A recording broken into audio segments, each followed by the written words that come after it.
This is a Caldor department store. I'm going to tell you the history of this on This, That, and the Other.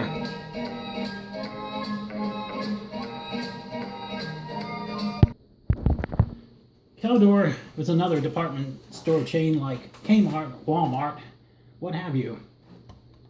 It was founded in 1951 by husband and wife Carl and Dorothy Bennett, referred to by many as the Bloomingdale's of discounting.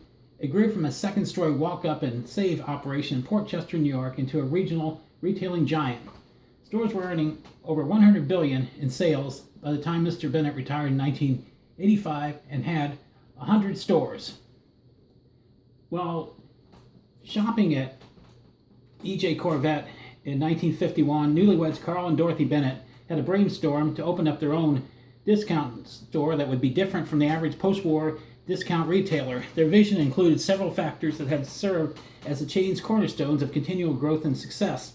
Chief among those factors was an emphasis on quality of merchandise over less desirable lower-cost wares at prices 10 to 40% below the manufacturer's suggested listed price, along with department store levels such as well-informed salespeople, merchandise guarantees, and a liberal refund policy. In 1985, Carl Bennett and his wife retired, and by January 1998, Caldor had $1.2 billion in liabilities and $949 million in assets, one of the worst deficits the company had ever had.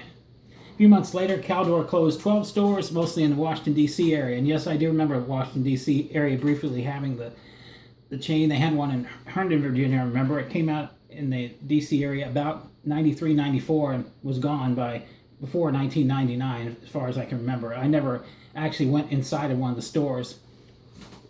This, along with the slow financial progress of the chain, caused its secured creditors to move into the chain into Chapter 7 bankruptcy, which would have forced the liquidation of the entire chain. Creditors felt their shareholders would benefit more from the liquidation of the company than if they allowed it to remain in business. In addition, Caldor stock was delisted on the New York Stock Exchange.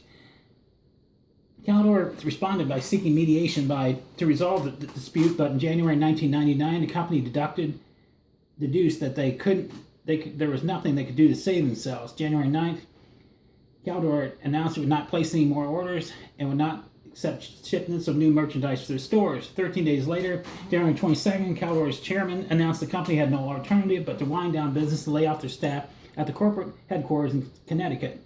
Day after that, January 23rd, 1999, liquidation sales began at the remaining 145 stores.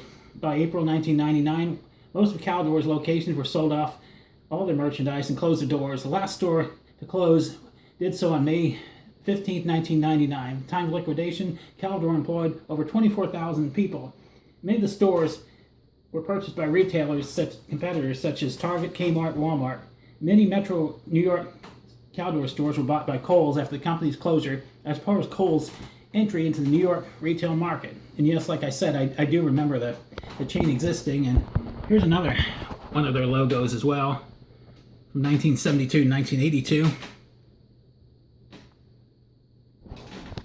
And that's what I was able to find out on the Caldor chain. I didn't really look up too much information on the in-between times, just when it opened and when it closed. But when the founder retired, it went downhill.